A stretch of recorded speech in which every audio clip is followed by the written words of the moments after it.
everybody, my name is Python and welcome back to another episode here of ARK Survival Evolved from the island. Today there's only a couple things I want to get done, so hopefully it should be a nice chill episode as a result. And don't worry, none of it involves caving. We've had enough caving episodes recently, so today, what I want to do is I want to scout out a location for a brand new base. Now, ideally, what I'd like to have happen is for there to be obsidian, crystal, and metal nodes nearby the new base area. Now, unfortunately, in order to find all three of those resources all sort of mixed in with each other, you have to go to the more dangerous areas on the island. For example, the tech cave entrance. You can find all three of those over there. And in fact, same goes for most of the mountains on the island. A lot of them have metal, crystal, and obsidian. So how's about we have ourselves a bit of a fly around on our Pteranodon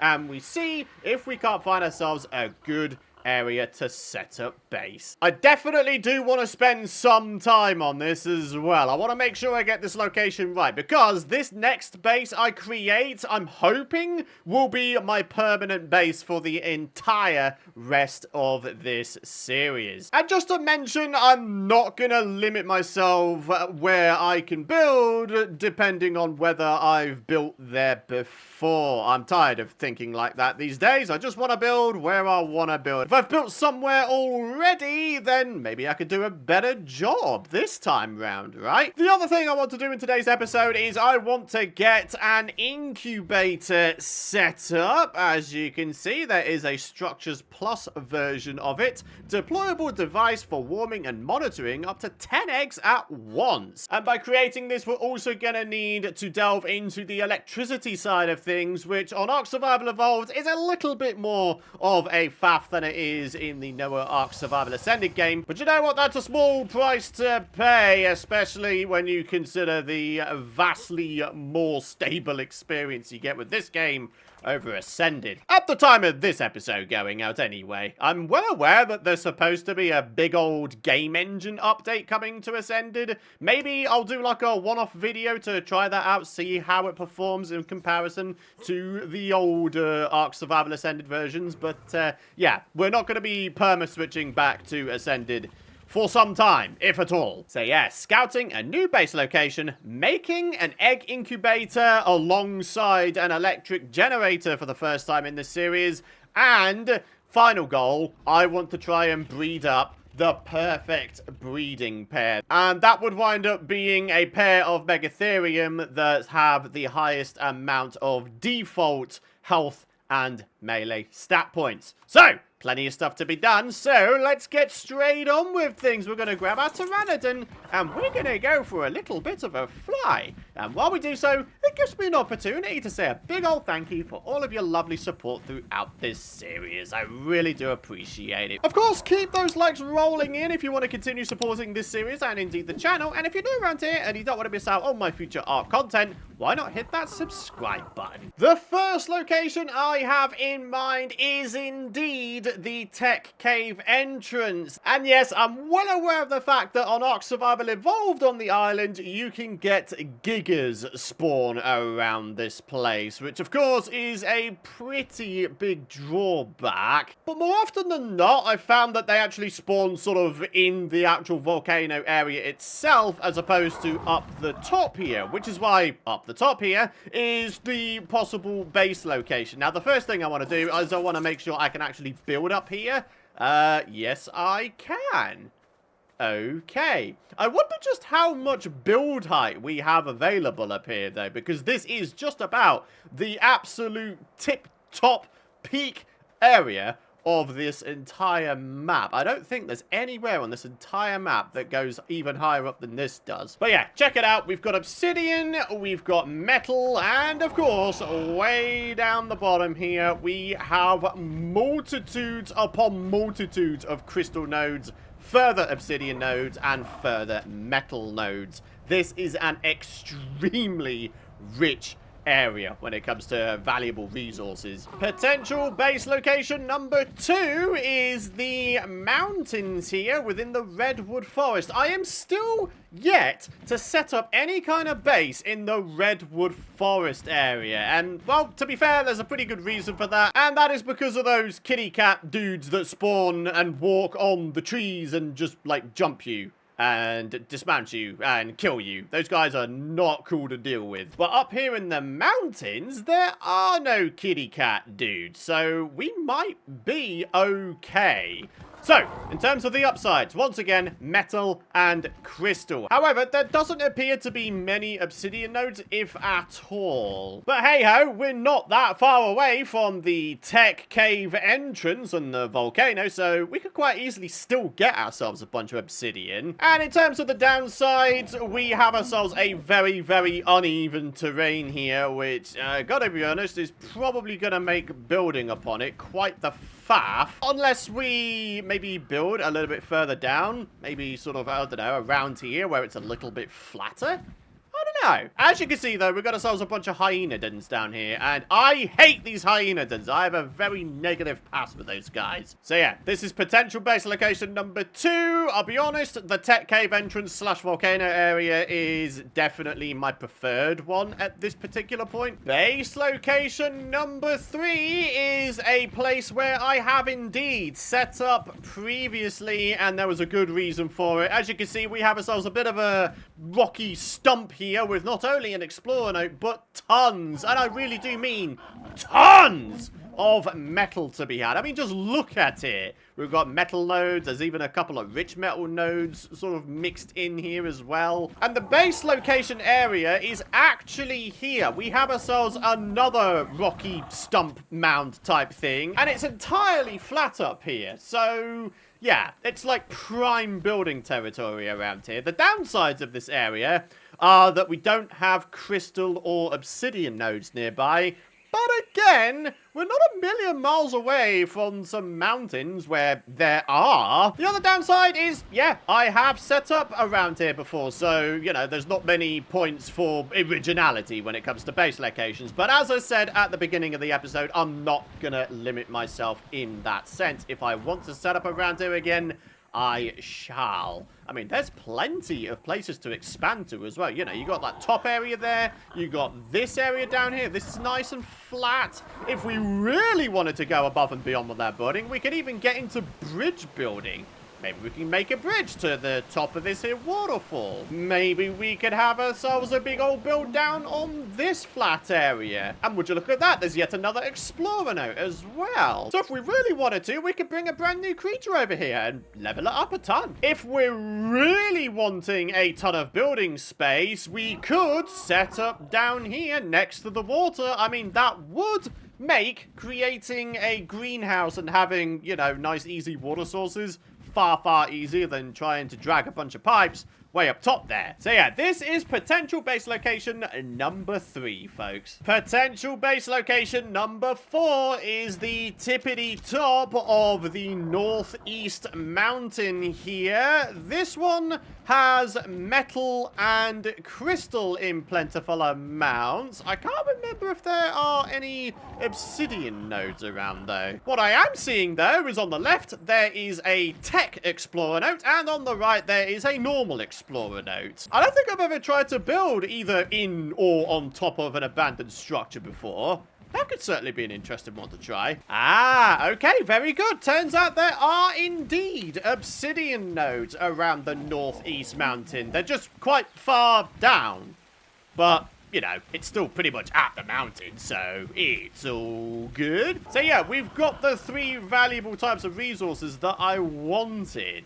That's pretty awesome. What isn't so awesome is the fact that more often than not, I have spotted gigas spawning around this northeast mountain. And in fact, there we are. A whopping level 140 with 80,000 health. That is just dumb. Oh, wait. Oh, good grief. Okay. Talking of dumb, I have not been paying attention to my stamina bar. Please don't let there be any hostiles down here. I would be so sad if I lost my Pteranodon today. We are absolutely most definitely going to tame this female Giga eventually. I mean, why would I not? It's nearly max level for crying out loud. But yeah, when it comes to the Northeast Mountain here, unlike the Redwood Mountain, this one does seem to have a little bit more flat space. So therefore, building up here might not be overly difficult. We'll definitely have to build ourselves a whole bunch of pillars to hold up a bunch of platforms to have ourselves a decently sized area for a base. But yeah, still, it's doable. And here we are, my friends. I'm going to say that this is the final potential base location. This is the Forgotten Lake, or Hidden Lake, as it's actually called, according to my inventory screen right there. But yeah, this is definitely an area I've set up in, I think, at least a couple of times before. So I guess you could count that as a downside. The upside is maybe we could do a better job of a base this time around here. But yeah, we've got plenty of stuff going on. Beaver dams, I don't know if they would continue to spawn in after I create a base around here. I think they'll spawn in so long as my base isn't too close to where they spawn in. But yeah, if we manage to create a base around here and keep it far enough away to the point where the beaver dams can continue to spawn in, we'll have a continually growing supply of cementing-based rare mushrooms and rare flowers, all of which would be really nice to have. I think, honestly, the biggest upsides around here, we've got the lake for easy irrigation of an eventual greenhouse. We have plenty of prime real estate for building as well. There's multiple entrances into this place, and actually, when it comes down to it, this place has sort of natural security. It's pretty much surrounded by all of these massive rocks right here. The big downside around here is we have none of the 3 valuable resources that I'd like to have around here: metal, or more specifically rich metal nodes, obsidian, and of course crystal. But we're not a million miles away from being able to get them. We have ourselves the Northeast Mountain not a million miles away. So, you know, this could still be a contender. So, those are the 5 base locations I have scouted out. Which one do we want to set up at? I don't really know. The one that is on top of a big old rock stump mound thing with the multitudes of metal nearby, that was definitely a strong contender. This one here is definitely a strong contender, and I feel like the tech cave entrance slash volcano is also a strong contender.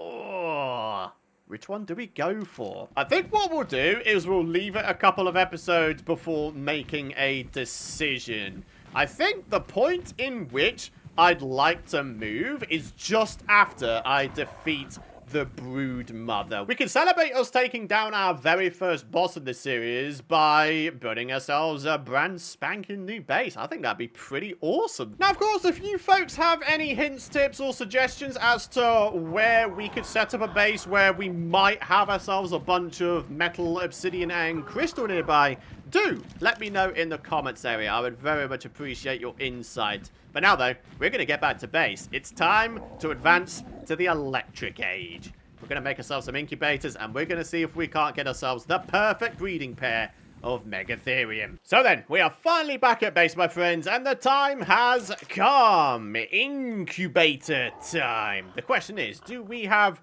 the resources already to be able to craft one? No. We need more polymer, electronics, and crystals. And also metal. But the metal we can get from out of here. In terms of the polymer, we could just breed up the penguins that we've got. But I think the quicker way of doing things would be to just get ourselves into the snow biome.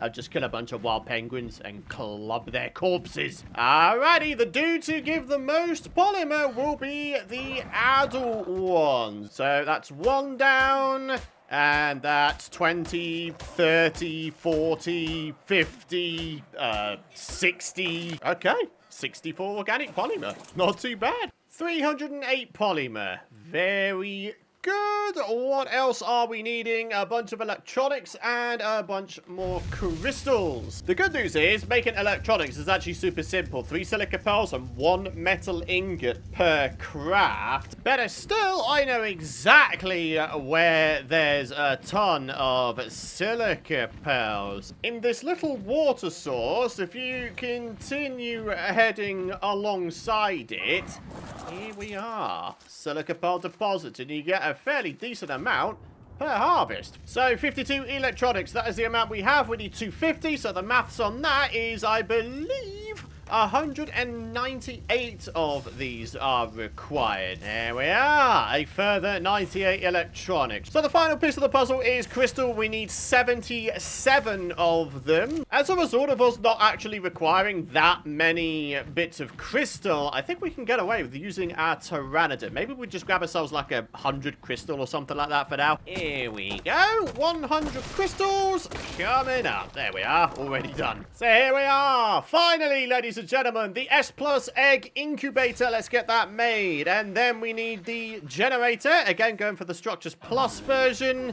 And presumably I'm going to need an outlet as well. Oh, what a surprise. It requires electronics. Of course it does. That does make sense, though, to be fair. So, this build here, we have been using it to store a bunch of our tamed creatures, but the original intention was for this to be a massive, massive breedery. So then, ladies and gentlemen, I think it's time for us to reclaim this build's original purpose. By any chance, do we have ourselves enough cryopods to pod all of those creatures?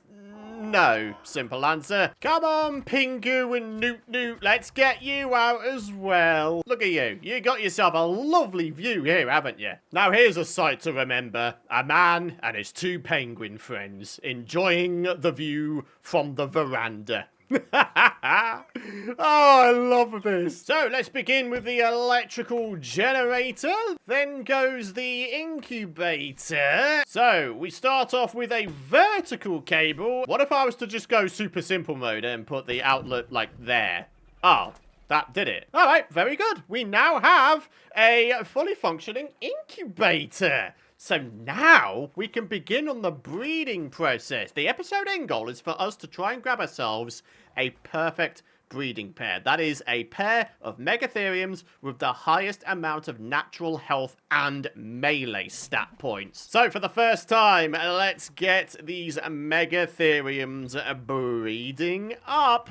I'm excited for this. I don't know how long this whole process is going to take, but I'll tell you something, it will be worth it. Especially if later on in the series we want to try and go for alpha level bosses. Alpha level bosses will require us to get into the whole mutation stacking side of things. So I guess you could consider this maybe sort of step 1 towards that whole process. Blimey, this is going to take a long, long time, isn't it? I am genuinely tempted to boost the rate in which that mating bar progresses. I mean, at the end of the day, thinking about it, what are we gonna gain out of just sitting here waiting? Nothing. I understand that some of you folks might consider me changing that setting to be cheating, but at the end of the day, this is a single player series on a single player offline world. Oh, that's right. These guys don't lay eggs. They're mammals. They give birth to their young. So me creating this incubator was completely useless for this whole exercise. Oh, for goodness sake, Python, what are you doing with your life, you silly moron? I mean, to be fair, the Rexes, they lay eggs, and the Therazinos, they lay eggs as well. So, you know, me making the stuff, it wasn't all for naught. They will be used eventually, just not now. What have we got here? Level 217, baby Megatherium. Look at you! So checking out the stat points here, we have ourselves 26 health points with this now juvenile Megatherium and 32 melee. The male started off with 32. The female started off with 33 in terms of melee. In terms of health, the male started off with 28. And the female started off with 26. So, yeah. You've got the lower end of their health and also the lower end of the melee. Which kind of sucks, actually. So, you, my good friend, unfortunately, are a dud. Oh, that feels horrible. It really, really does. But, you know, this guy didn't really have great stats. Oh my god! What is happening? Oh, no, that's making me feel nauseous. What the hell? Dude, that is really disturbing what I just witnessed there. Those visual glitches. Turns out Megatheriums are brilliant for getting a supply of pelt. Nice. If we ever manage to grab ourselves like higher end fur armor blueprints, then that pelt will come in very, very handy. Well, that's frustrating. My game crashed and it reset me to just before we connected up the egg incubator here. I mean, to be fair, we didn't actually lose a great deal of progress, but that's still kind of frustrating, though.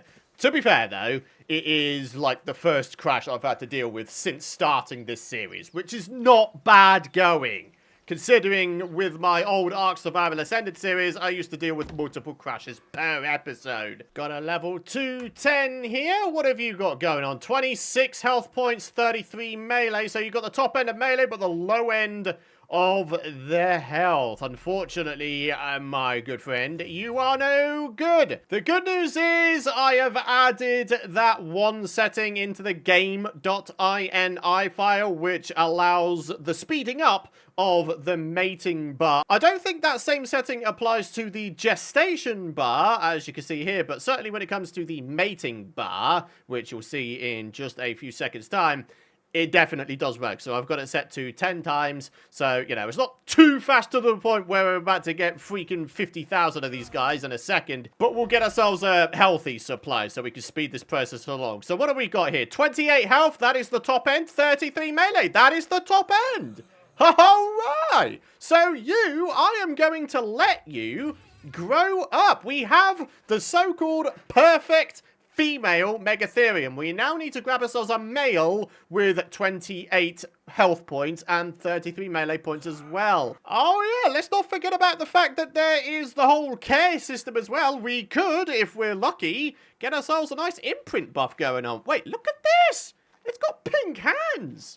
Wow, that is cool. Exceptional kibble. I don't know what that Megatherium was smoking, but exceptional kibble is something I do not currently have. Is it relogging or cryopodding that allows the resetting? Oh, no! Right. So we're not going to get the imprint buff on this son of a gun. Ah. And the game has just crashed again.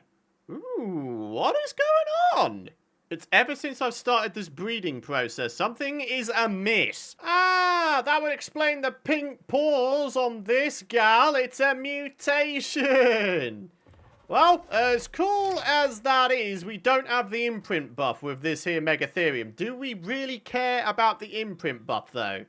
I think we do, because it does give you some pretty substantial buffs. Imprinting and dino mutation stacking and getting the perfect breeding pair, all of that is going to be way, way worth it, isn't it? Alright, so far as I can remember, it's actually cryopodding and uncryopodding that allows the resetting and cycling of the imprint buff requirements. So, I think I'm just about ready. Let's enable mating once again. As you can see, the mating bar going up super uber mega quickly now. So yeah, this whole process hopefully shouldn't take too much longer. Out you come! Whoa, blimey O'Reilly. Okay, let's see what you've got going on. You've got 28 health points and 33 melee. That's actually top of the range. Oh yeah. And you are male. Let's get a little bit of the old imprint thing going on. 45 seconds and we'll know what we need to do. Hopefully it will either just be a cuddle or a walk. Those two are by far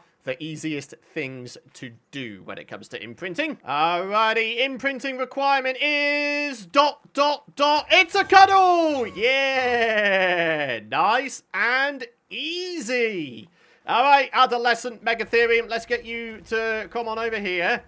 And yeah, you're the male that we need. Right, we need a female, which also has 28 health and 33 melee points. This one only has 32, so unfortunately, you're not going to do the job. For any of you wondering how to speed up the mating bar, by the way, I'll leave a little guide in the video description down below. It's actually super simple, but yeah, it'll be down there if you want to know how. Hey, buddy! Lower end of melee, top end of health. That's not gonna do, sadly. It's female. It's got decent health, but not melee. Got a female, 28 health points, 33 melee. Absolutely perfect. Now, as you can see with the male, I've gone with a very specific naming scheme. We've got male, 217 is the default level it was, 28H for 28 health points, and 33M for 33 melee points. So, we just need this here female Megatherium to grow up. Hopefully, we can get a nice,